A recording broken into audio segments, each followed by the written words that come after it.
3 years old, special ed starts at 3, special ed goes to age 21. Special ed starts at 3. Now, I'm not a fan of special ed unless it's needed. But if your child is showing signs of autism, that boy 3 and he ain't talking yet and he's still some stuff without no words, get the boy some help.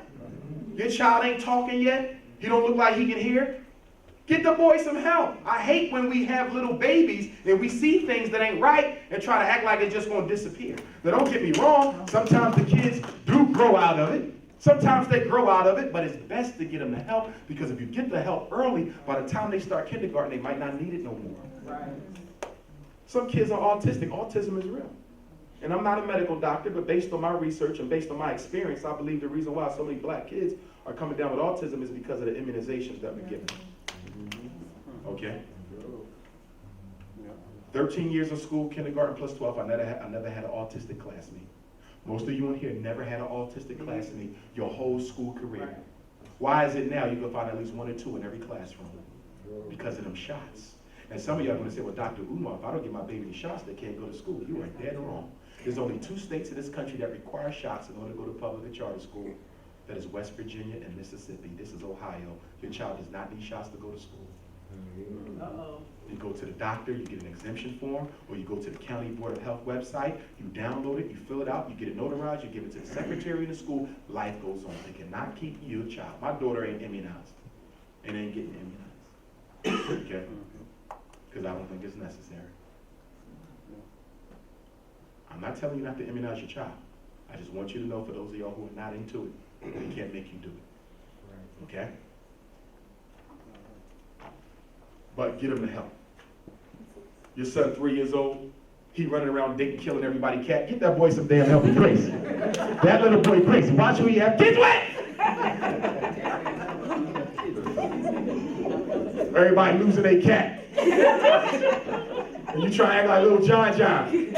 Running around with a damn patch on his arm at night. You better get that boy some help. I'm not testing him by myself. Leave that door open.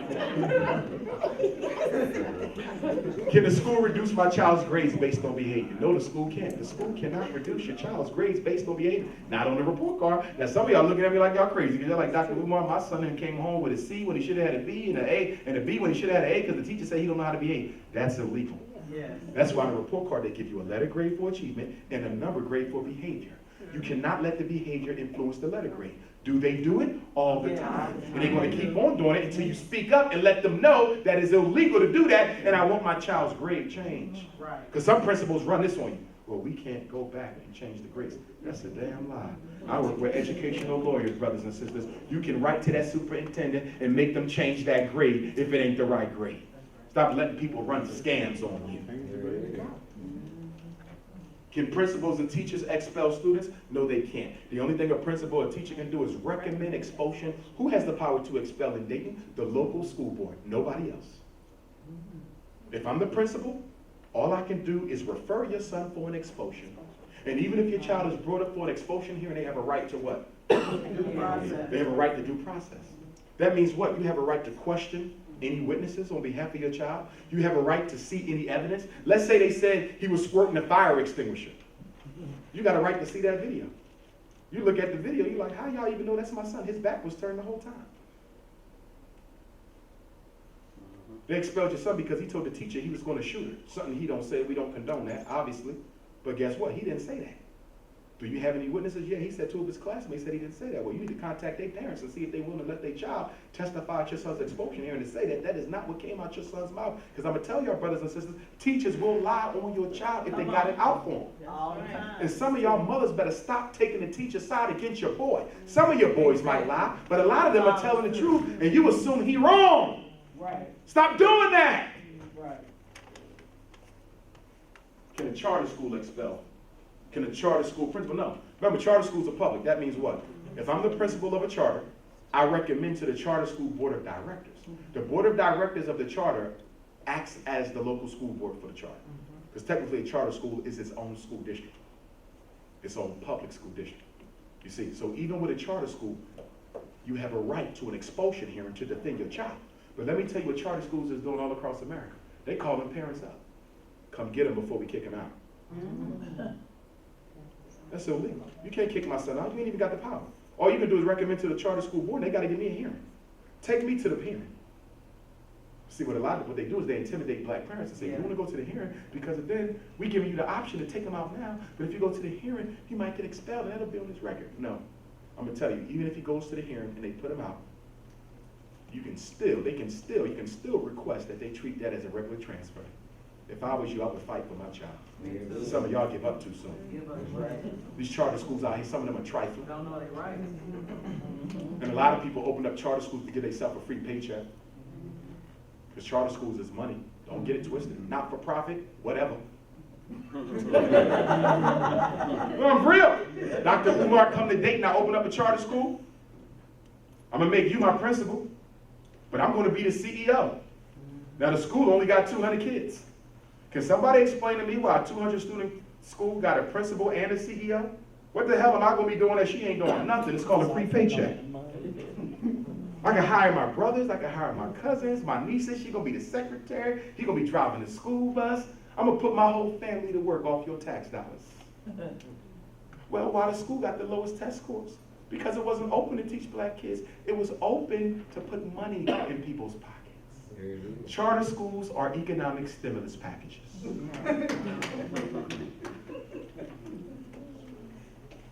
Title I money, every school got Title I money. If you're on the school finance committee, we're going to be investigating what they spend in the Title I money. Can I tell you what they usually spend it on? It's the end of the school year, right? When the last day of school for Dayton? June 3rd. Oh, wow, they out. Wait, June 3rd is Monday. Tuesday, wow, they get out early. Philly don't get out till like the 20th or something. But that don't mean nothing. Because that just means for 3 weeks they're going to watch movies in class. Because once the grades go in, it's just movies in class and basketball all day long. I know what I'm talking about. Okay, ghetto fabulous. Okay? But the Title I money was money that was put aside to help schools improve the reading and math skills of black children in the inner city. Lyndon Baines Johnson, when the Elementary and Secondary Schools Act of '65, this came out of the whole civil rights piece. He said we're going to give the poor schools extra money to raise the achievement. But if you got that, why you need special ed money? So a lot of schools get special ed money and Title I money. Your principal blinging at your child's school, she got special ed and Title I, and none of the kids read. We got a problem. Come on. So what they doing with the money? Let me tell you what they doing with the money. You know what they doing? It's the end of the school year. So what they're going to do is they're going to tell all the teachers, we're going to use the extra leftover Title I money. And this is disgusting. How the hell you got leftover Title I money when the kids can even read? So what we're going to do with the leftover Title I money is first we're going to take all the teachers on a nice lunch for the hard work that they did. And we're going to give them a nice t-shirt with the school name on it.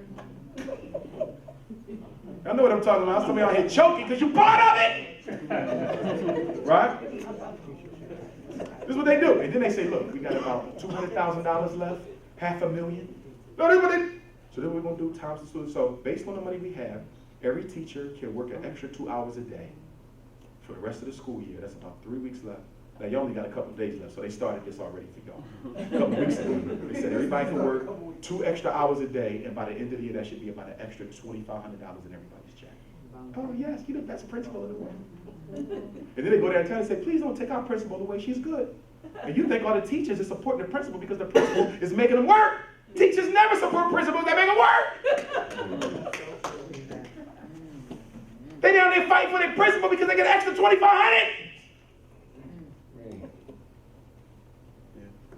I know you never heard this before, you never will again. But this is the inside scoop that you don't see or hear about. And nobody gonna tell you this, not even the black folks, because they get paid off of this. Right. Now, can I ask y'all a question? Why are they shutting down so many public schools in America?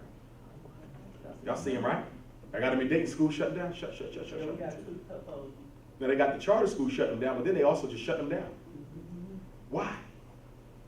Because public school was started to make sure the corporations had black folks who could work in the factories.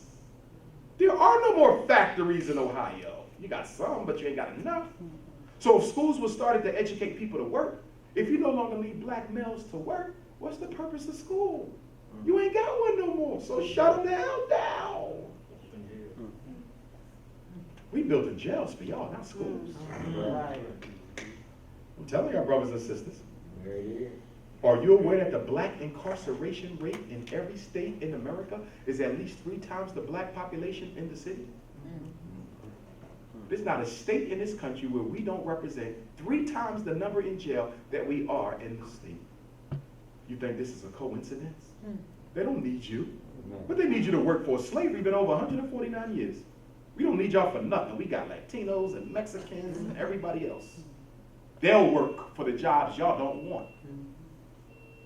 Black folks don't want to be working at no McDonald's. We deserve better than that. We built the country. Well, you better take that McDonald's job, but we're going to give it to somebody sneaking across the border. They're bringing them in to replace you from the economic order because they don't need black people for America to function no more. Which means the future for us and our children is a future that prepares them to work for themselves. Some of y'all send y'all kids to college to get a master's and a doctorate, and then come home and be unemployed with a student loan that got to be paid. Do you know America got 2 million black folks with advanced degrees and can't find a job? And you sending your son to college and you know he's too damn lazy to finish in the first place? Because you raised him. I'm being honest, if your son couldn't go to school in Dayton, why are you paying for him to go to UCLA? And then when he drop out or get kicked out for academic probation, you get mad at him talking about how you going to waste my money. I took out loans for that. You knew he wasn't going to finish because you ain't teach that boy no discipline. And what is discipline for all of y'all raising black boys? It's the ability to make himself do what he don't feel like doing when it got to be done, whether he like it or not. And if your son ain't got that discipline, he will not make it in this world. Half the black males who drop out of college don't drop out because they can't do the work. They ain't drop out because they ain't got the discipline to make themselves sit down and do the work. We got a discipline crisis. ADHD is discipline. Conduct disorder is discipline. Even the learning disability is discipline. Most of our kids ain't got a specific learning disability. They got a sloppy and lazy as hell disability. That's right. Dr. Umar, can you test my daughter? I think she's dyslexic. I'm testing this girl. She ain't checking her work. Could care less the answer she give me. This is a lazy as hell diagnosis. This girl lazy. No, I'm being honest. I'm being honest with y'all. 75% of the black children I test, white kids too, because I test all colors. I'll help any baby. I don't care what color they are. Most of them are lazy. And they come from lazy parents. And you know the hardest part of my job is when you come to school for me to go over my evaluation report. And I say, based on my conclusion, your daughter ain't got a reading problem. Well, if she ain't got no reading problem, why is she in the 8th grade and can't only read on the 3rd grade? Because you don't make her practice. And the teacher could care less. I am not going to misdiagnose your daughter because you lazy and the school don't care. See, a lot of black parents want an excuse. That's right. Y'all be looking for excuses. See, ADHD is an excuse. Oh, he's on medicine.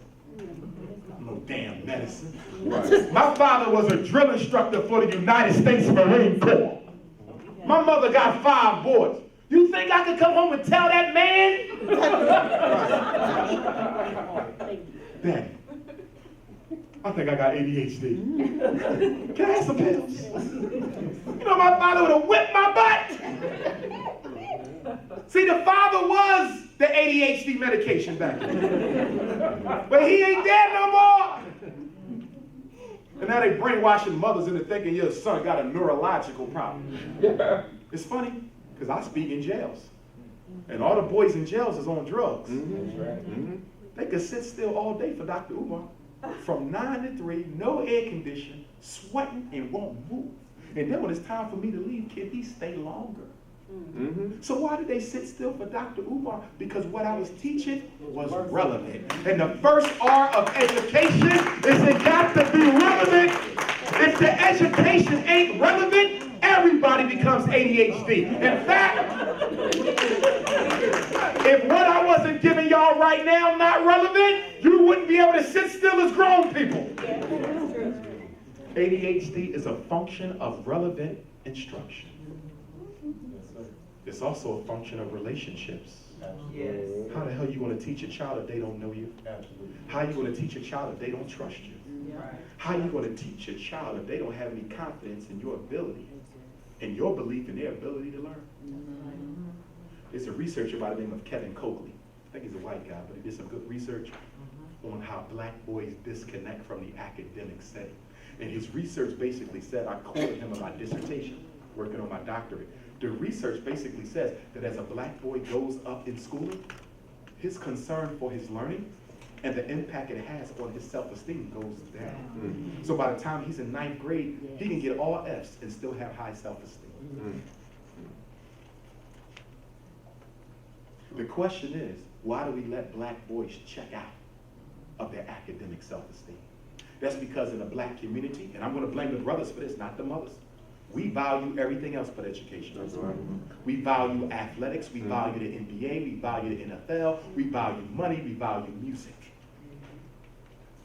Stop blaming Lil Wayne for your son's pants sagging. Right. Stop blaming 50 Cent for the language that comes out of your son's mouth. Come on. You know why he acting like them? You because act he ain't got no black male role models where he live at to emulate.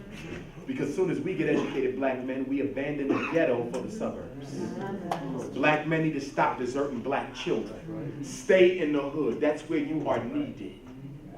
Our boys ain't got no role models they can look up to, so they get them from the radio and they get them from the TV, and then we want to blame the rappers. We always looking for somebody else to blame. Blame yourself. That's right. Is your child being taught by a highly qualified teacher? No. And do you even know? According to No Child Left Behind, a highly qualified teacher is a teacher who has a degree, has a certification, and has demonstrated that they can teach. How many of the teachers in Dayton are not teachers, but emergency certified replacements and long-term substitutes? Now, why is this important? You say, well, Dr. Umar, if they can't find teachers, they got to get anybody. Okay, I can understand. But here's my question. It's one thing to be a substitute. It's something else to be telling me my child is learning disabled when you don't even know how to teach. In other words, half y'all kids are being sent to special ed by people who don't even know how to teach. Have you asked the teacher if they're highly qualified? Have you asked your child teacher whether they're certified or not? Is your degree in education? Or did you get laid off by Wall Street and needed to pay your mortgage and you know you could easily get a job in the ghetto doing so?